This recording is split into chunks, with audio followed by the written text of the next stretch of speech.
محمد يوسف كراكي، أهلا وسهلا فيك. حبيبي اهلا فيك. اسم الثلاثي كمان بدك الك... الرباعي كمان. الكامل. هلا أول شغلة أنا دائما بحكيها لكل الضيوف إنه أنت فيك تقاطعني إمتى ما بدك، لأنه أنت الجاي تحكي. لما بدك تقاطعني يكون في خلاف أو سبب معين تقاطعني لتحكي أنت فيه، والخلاف لا يفسد للود قضية. ما في اشكال. بصراحة، مبسوط بحياتك؟ الحمد لله رب العالمين. على كل شي بحياتي، إن كان شي بيرضيني ولا ما بيرضيني الحمد لله رب العالمين. الحمد لله. مفهوم الانبساط هو إجمالا هو بالمتعارف عليه بحياتنا هو مادة. أنت بيعتبروا العالم إذا أنت مبسوط، إذا أنت عم تظهر عندك سيارات، عندك حياة المادية، بيعتبروا العالم إنه هيدي بتساوي الانبساط. هي نسبة. فعليا الانبساط هو الأمور اللي مش مادية، يلي ما بتنشرى بمصاري، ما بتدفع حقها. بتنبسط إنه أنت عندك صحة، هيدي ما بتشتريها إيه بمصاري. طبعا صح. بتنبسط إنه أنت عندك أصحاب، عندك أهل، عندك كتير أمور، عندك وعي، عندك فكر، عندك هاي الأمور ما بتنشرى بمصاري. إذا بدي أقول الحمد لله على أشياء اللي أنا مبسوط فيها، طب هذه الأمور عندي إياها كلها الحمد لله رب العالمين. محمد، شو اللي خلاك تدخل مجال الملاكمة أو إنك تكون ملاكم؟ يعني كيف الواحد يصير ملاكم؟ ليك في اي واحد يعمل ملاكمة يفوت مجال الملاكمة ولا فن القتال كله اجمالا، يعني في اي واحد يدخل فيه، ولكن مش اي واحد ممكن يكون مقاتل. لا، في فرق بين الملاكم والمقاتل. الملاكم ولا المقاتل يعني ولاعب الفنون القتالية. آه، مجالنا نحن من اصعب المجالات الرياضية وحتى المهنية، لأنه أنت في عليك ضغط جسدي كتير كبير. هذا جزء كتير لحاله هيدا، والجزء التاني اللي هو أكبر هو الجزء النفسي. لأنه أنت لا تحضر لمباراة، يعني عم تحكي أنت في عندك مدة أقله 3 أشهر لتحضر للمباراة. طبعا أنت لازم، لمباراة واحدة. طبعا لازم تكون أنت عم تحضر كل السنة يعني، ولكن بس تصير تقرب على المباراة تصير بيعلى الانتنسيتي يعني. فالضغط النفسي اللي بيوصلك لنهار المباراة كتير عالي، لحد ما انت بس تخلص المباراة يعني انا مثلا بس خلص المباراة بحس يعني مش قادر احكي مع حدا، بدي بس ارتاح. فاهم علي كيف؟ هلا عن جد فيها كسر أنف، بيقولوا أول ما تدخل لازم تاكل بوكس ما بعرف من مين لا عادي، ما شوف كسر الانف بصير هو، شوف عندك الانف والدينان، خاصة نحن بالفنون القتالية المختلطة بيتعرضوا للأذى بسرعة. ليش؟ لأنه هن بارزين من راسك، يعني راسك أنت هالمناطق ما بتتأذى قد ما ديناك ومنخارك.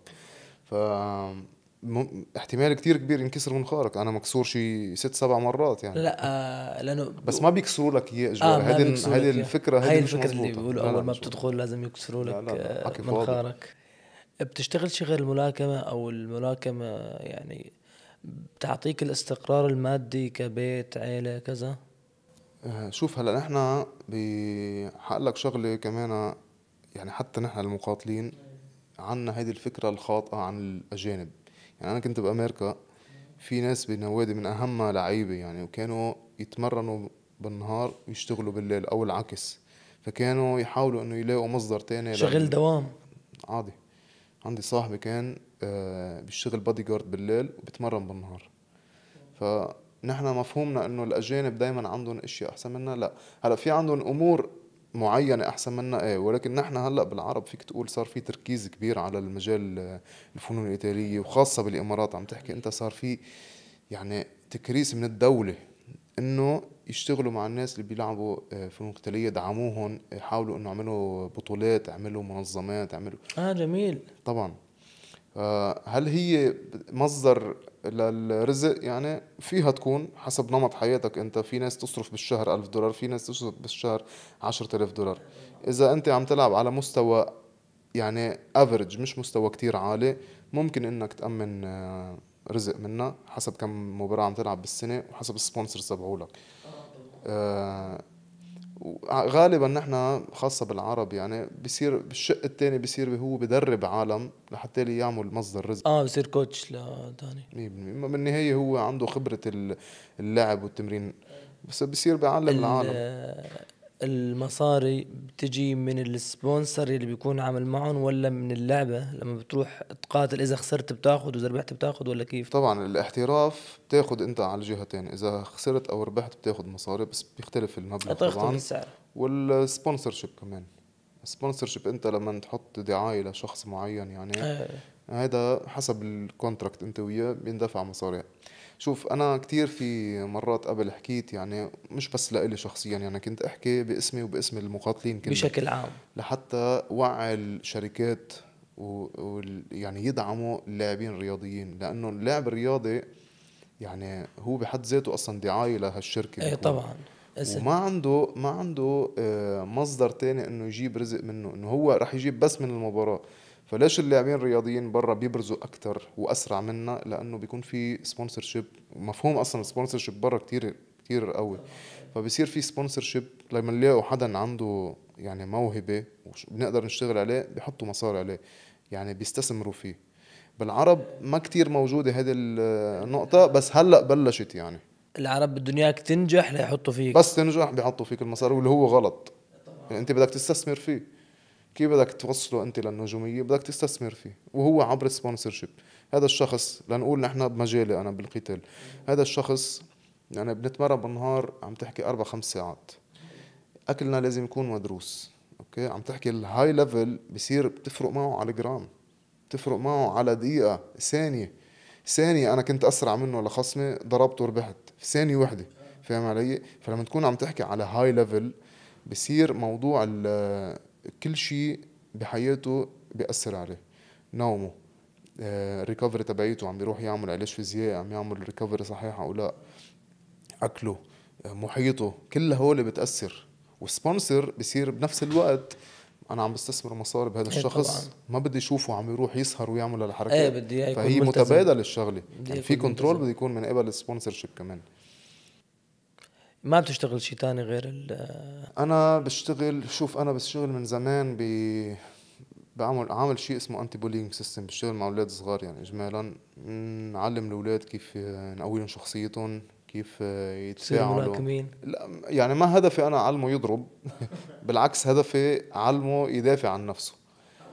العكس يعني انا ما بدي يضرب يصير هو بولي، يعني يصير هو متنمر، لا بدي يصير يدافع عن نفسه ويدافع عن اللي حواليه. فانا بقوي له شخصيته للولد عبر مش بس الضرب، عبر فرض شخصيته. رح يسكته للشخص بدون ما يمد ايده عليه. فاهم علي كيف؟ واو. هلا انا يعني اشتغلت، عملت بروجرام، جمعت امور كتير مع بعضها، وان شاء الله هلا عم نشتغل يعني مع حدا مستثمر نعمل شيء كتير كبير بخصوص هالمجال يعني. بس لا لنقوي جدا جدا قوي شخصيات الاولاد مهم. الصغار. علاقتك مع الفلوس. الله انا رسمالي صفر، بقول دايما هيدي الكلمه بيقول لي يا بي. انا شوف بعتبر المصاري هي وسيله لحتى نحن انه نعيش حياتنا نتحرك مرتاحين. بأريحية. انه بدك انت ما تهتال هم، عندك اجار بيت، عندك دفعاتهم، هيدي الوسيله الوحيده. بس هل علاقتي بالمصاري هل هي انه انا ما في اعيش بدون مصاري؟ لا، ما عندي مشكله. انا بالنسبه لي المصاري هي بس الوسيله، بس في امور تانية عندي اهم من المصاري. قد ايه صار لك بالمجال؟ مجال القتال ملاكمة. يعني.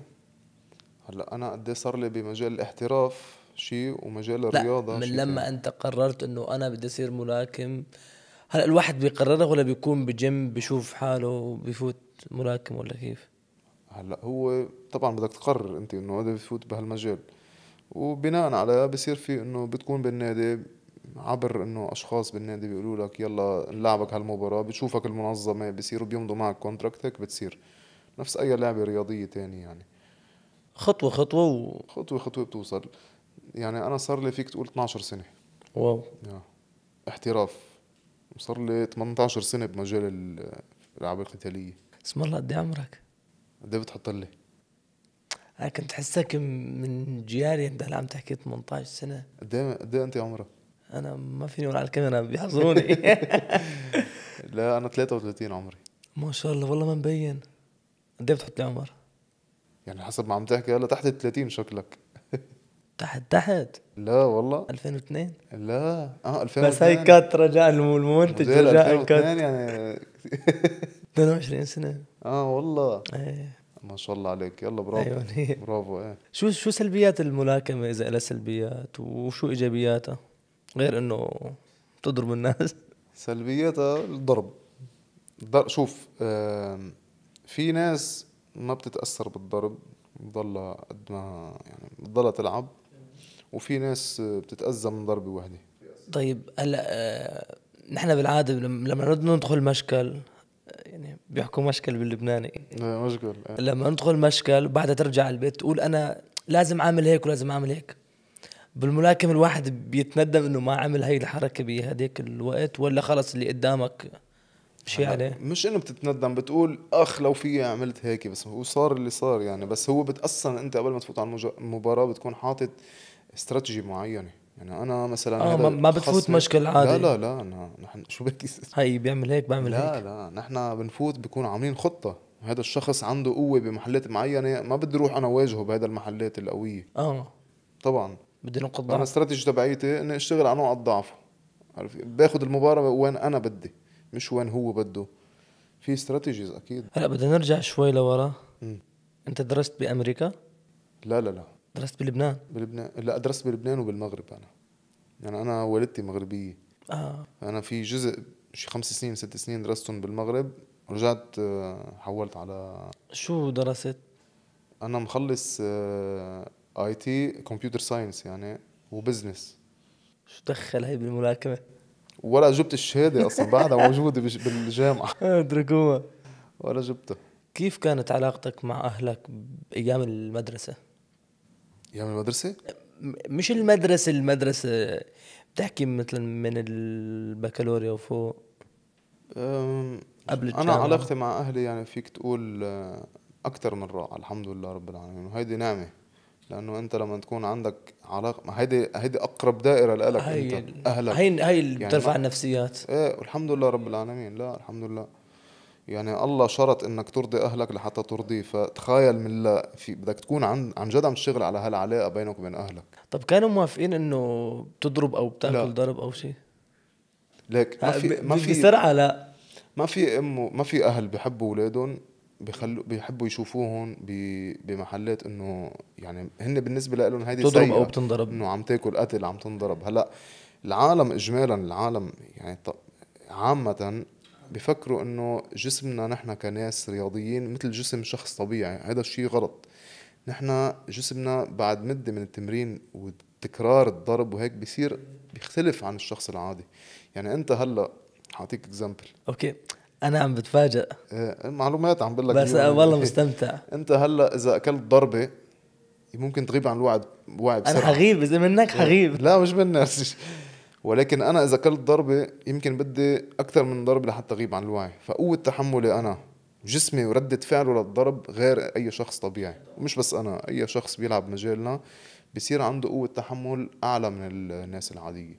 فالضرب يلي بتشوفه انت بالمباراة صحيح بيكون ضرب عنيف يعني، ولكن قدرات تحملنا نحن عالية صارت بعد تمرين كتير كبير. انا شفت لك كم فيديو، يعني اول شيء فكرتها مثل مصارعة تمثيل، بعدين يا اخي ملاكمة، يا اخي بعرفكم يا اخي عن جد، يا بتشوف فيديو يا اخي هلا لو اكله بتقول خلاص رحت فيها. لا ضربنا، شوف ضرب نحن يعني الوحيد يلي بيخلي يعني ما يصير في حالة موت، الشخص الوحيد يلي بيلعب هالدور هو الحكم. الحكم موجود بقلب الحلبة لحتى يوقف ضرر كبير على اللاعب. اي غلط منه ممكن غلط يموت. الحكم، فكرمال هيك نحن يعني بيصير في كتير أغلاط حكام.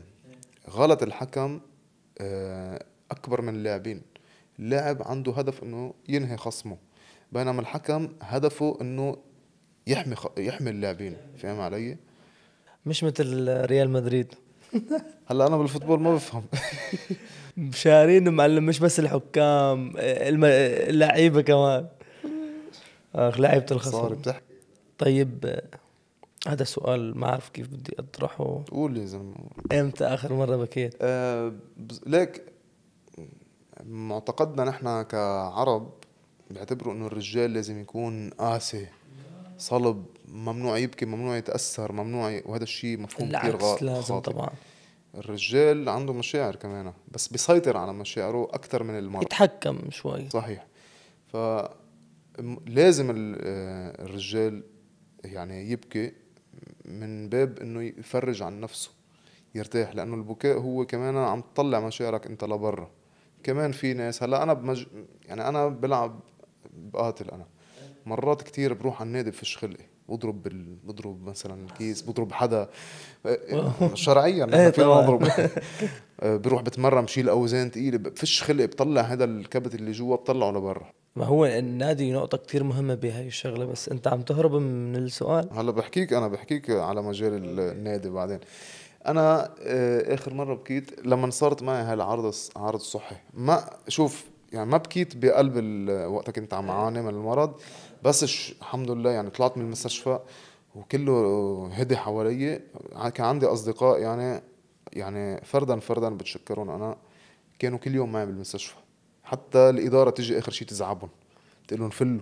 هاي اللي قبل يقعدوا شوي، معي هاي قبل شوي انت ف حكيت عنها. هيدي نعمه، هيدي نعمه ما بتنشرب مصاري هيدي، فاهم علي؟ فايه بعد هالعارض الصحي اعطيت حالي انا، هذا اللي كنت عم بحكيك قبل شوي، ادراك انت نفسك كيف تشتغل. اعطيت حالي الوقت اللي هو انه بدي اطلع هالمشاعر، وما كنت قادر اروح على النادي لانه مريض، فبكيت قعد لحالي وابكي يا معلم. انت متجوز شي؟ لا. ليش؟ لا سؤال غبي. مش ليش، لا ليش؟ لا هو ليش، بس مش هيك. ليش ما جوزت؟ ليش ما تجوزت؟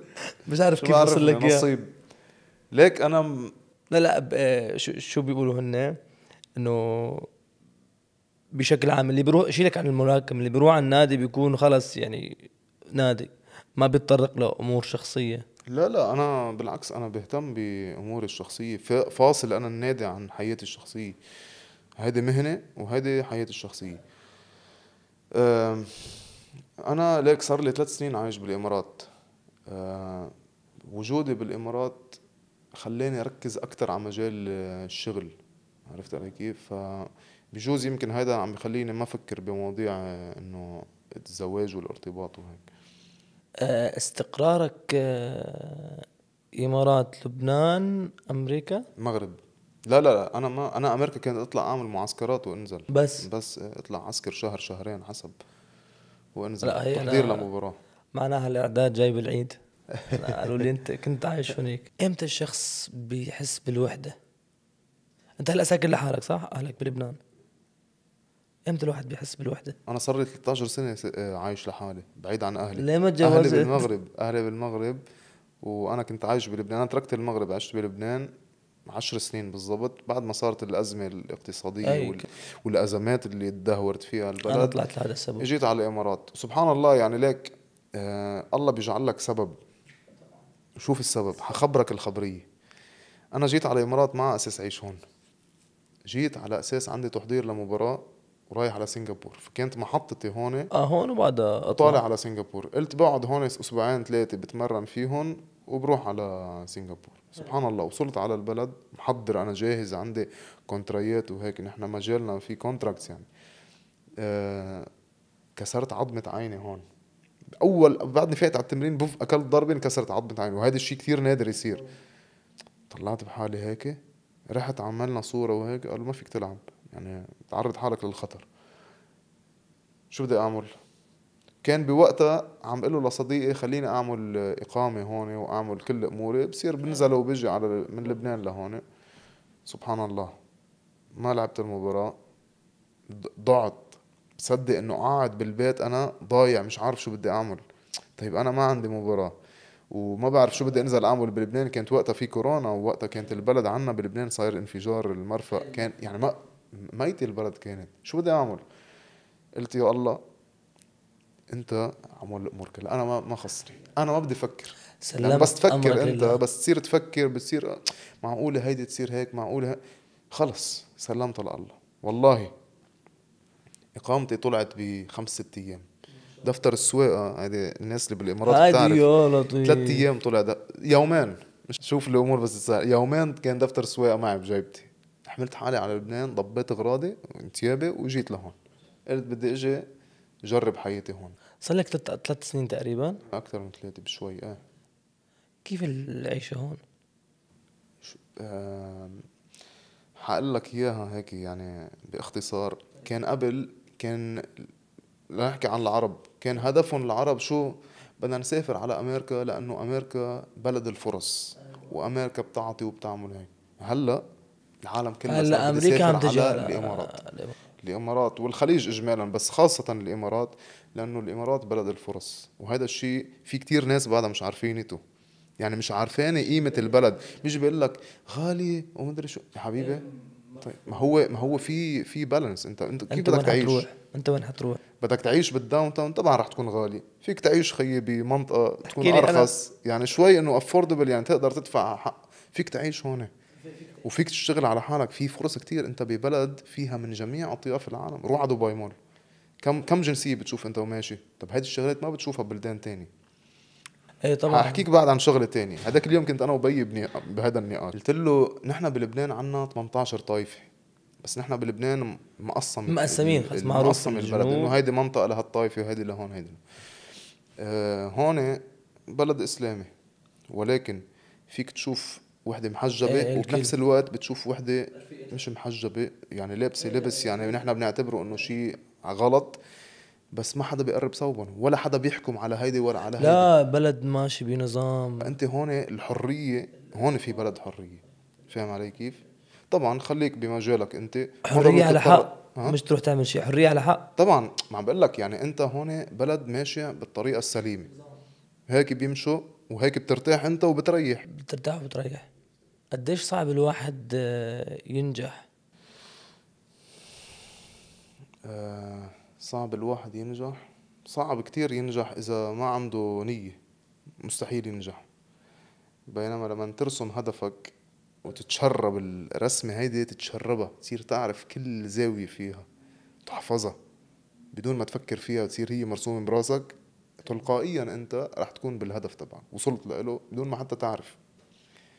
شوف حقلك شغلة، هيدي الشغلة انا ما كنت بعرفها، بس انا مؤخرا صار لي فيك تقول شي سنة داخل بهالمجال، حلو. وشي انا معتبره لإلي نفسيا يعني تمام. وشخصيا، اللي هو مجال العالم التاني، يعني اللي هو تبع الروحيات اه. والروحانيات يعني. والعالم نحن بالعربي والإسلام بسموه روحانيات، بينما بالأجانب بيقولوا manifestation و visualization وهالأمور.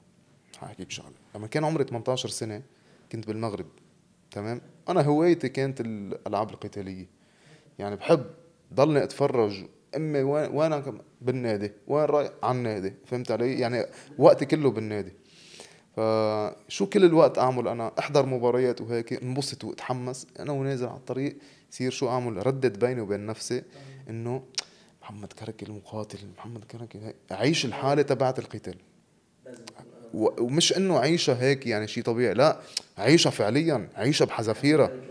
ايه، هذا الشيء سبحان الله ب 18 سنه. هذا بعد 3 سنين لعبت اول مباراه بحياتي بلعبها، اول وين مباراه كانت؟ احترافيه كانت بالاردن.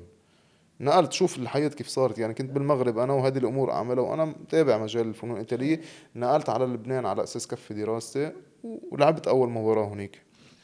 هلا أنا بعد 12 سنة عم أقول لك إنه أنا كنت أعمل شيء بوقتها اسمه manifestation. يعني أنا قاعد عم مثل بتأمل. قانون الانجذاب او هيك مية شيء. بالمية في بسموه law of attraction ولا شو ما بيسموه. أنا كنت أعمل هذا الشيء بدون ما أعرف.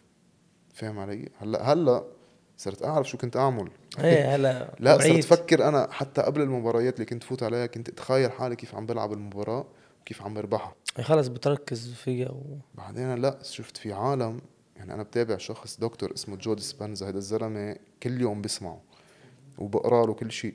هذا الزلمة عم بيعلم العالم كيف يعملوا هالشي.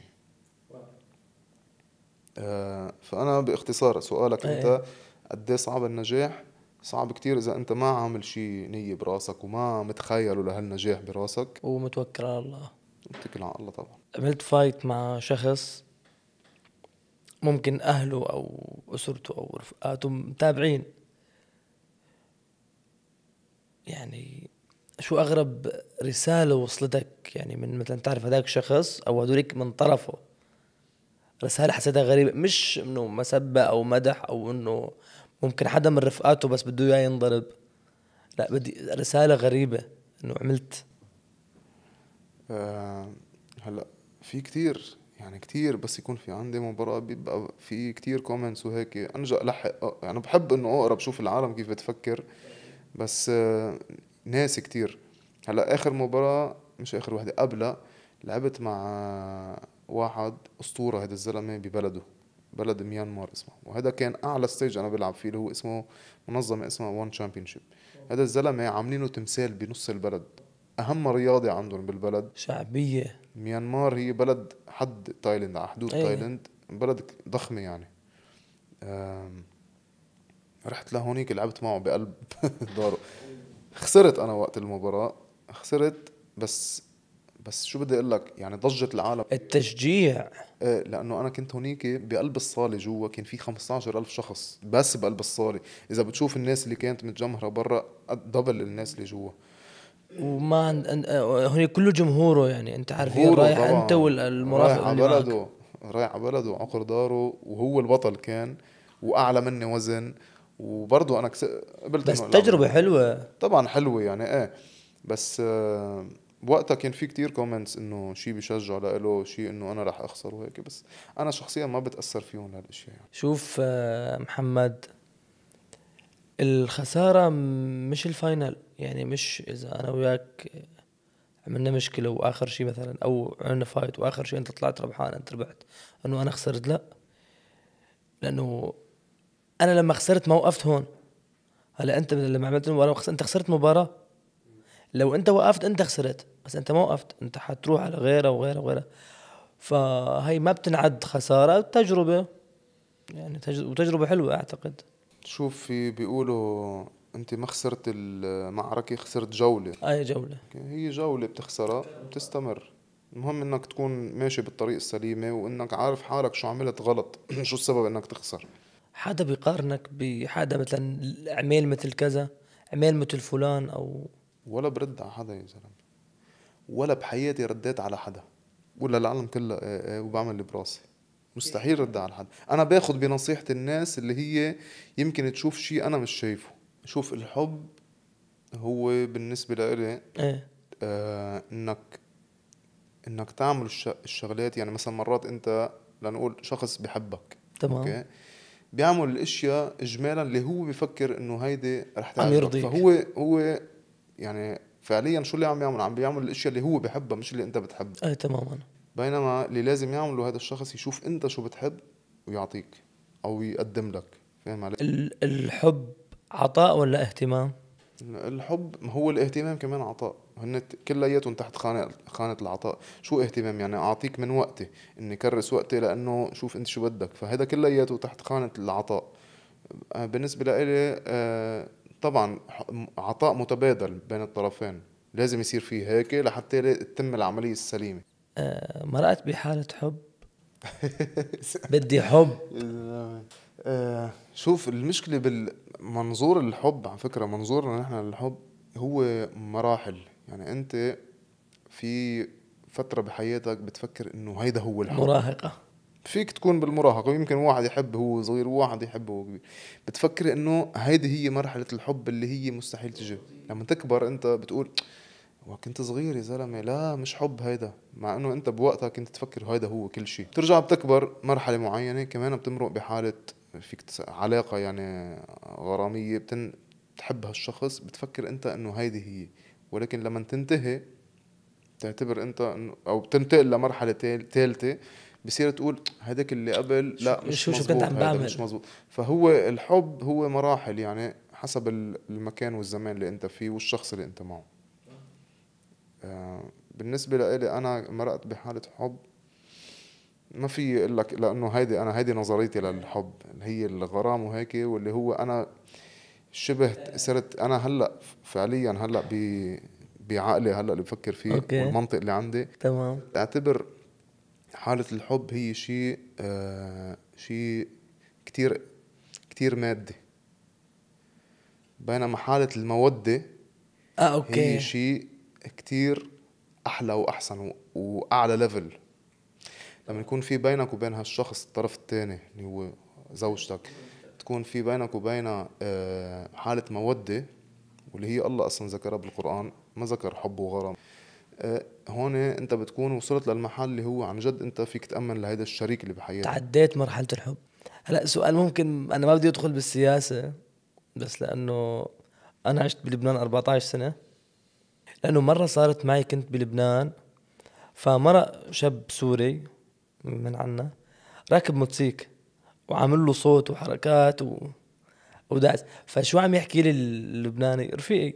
قال لي من ورا هذا بينسبوا السوريين، يعني بتنجمع. انت ما حقول لك مع او ضد، اكيد يعني كلنا ضد، ما بعرف رايك. انت هلا هون بالامارات كم جنسية فيه؟ اوه. هل انت هون تسمع واحد بالامارات بيقول لك الفلبينية ولا المصرية ولا واحد هو انت شخص تعال تحاكم، تتعاقب انت على في قانون وفي نظام تمشي عليه. عملت غلط تروح تتحاكم تتعاقب، بدك تعمل غلط بعد فيلم البلد بكل بساطة. هذا الشيء لو بيتمشى على كل بلدان العالم اوه نحن وين وين. بس عم بيقولوا لنا فلو، بس ما عم بنفل. مين؟ بلبنان مثلا مثلا اللبناني عم بيخاطب مثلا الشخص السيء بلبنان، السوري السيء بلبنان. ان شاء الله ما اكون جبت العيد لا لا عادي احكي بهالكلام. بيخاطبوا انه مثلا فل على بلدك، بس السوري شوف ما ما فيني هو اروح. هي هون النقطة اللي عم بتصير. انا ما فيني اروح على سوريا. شوف لأقول شغلة، موضوع لبنان وسوريا موضوع يعني كتير فيه تفاصيل كتيرة. اللي صاير بموضوع سوريا ولبنان هلأ بعد الحرب اللي صارت بسوريا نزل نازحين كتير من سوريا، عايش كان ببيئة معينة اي اجى 100%. على بيئة تانية مختلفة. التصرفات اللي عم يتصرفها كانت ايه بيئته بيجي بيتصرفها بهالبلد اللي بحسوها هو غلط. لبنان حتكون غلط. اوكي بالنسبة له هو اذا حط انت عم تقلي على الموتور وحاطط صوت وازعاج وهيك، مع انه اللبنانية بيعملوها يعني. برو، اللبنانية مش اللي عم بنشوفهم هلا. ما فهمت عليك. يعني اللبناني مش اللي موجود بلبنان، اللي عم ببين للناس.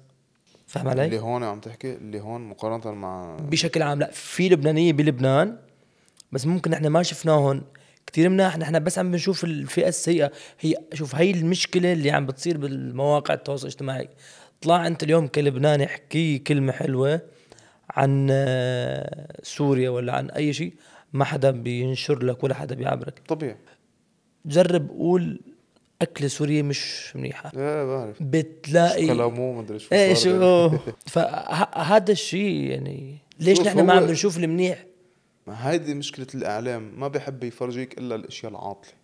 شو هذا هو الإعلام مبني ليك. افتح الأخبار خي، أنت شي مرة فتحت أخبار عم بيحكوا أخبار حلوة؟ لا. بيحكوا 40 دقيقة بيكون لا الأخبار يا زلمة كلهم عن الكوارث وعلى يا أخي ما في عم بيصير بنفس الوقت عم بيصير أشياء حلوة احكوا عنها. العالم بتحب تسمع الشيء السلبي على فكرة، وهذا الشيء كتير غلط. حتى ذكرتني بشغله بالفور يو بيج، وانت عم بتقلب بالريلز او بالفيديوهات، لما بتشوف شيء بدايته سيئه بتكمل، انت بتكمل معه. إيه انت مهيئ لانك تشوف هذا الشيء. طبيعي. لا إراديا الإنسان بيحب الأشياء السلبية. أنا مثلا عندي على البيج بس نزل أشياء أنا عم بحكي مثلا عم بشرح للعالم شو لازم تمام. يعملوا شو لازم يتصرفوا كيف عم اوكي. بوعي العالم على مواضيع التنمر والتحرش ايه والعنف.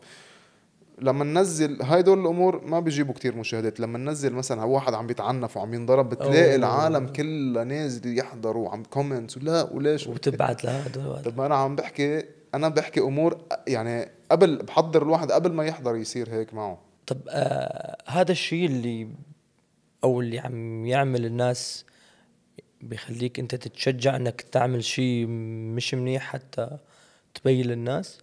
كيف؟ ما فهمت عليه. يعني اليوم انا مثلا اذا بدي اعمل شيء منيح ما حوصل للناس، فلا مثلا بروح بسب ولا بروح بطلع بفيديو كتير سيء لا لا لا كرمال لا بين لا لا للناس. لا بالعكس، ما هذا المشكلة كمان بالسوشيال ميديا. هذا موضوع تاني يعني. آه العالم فكرة انه لازم يمشوا مع الترند. الترند شو بتقول؟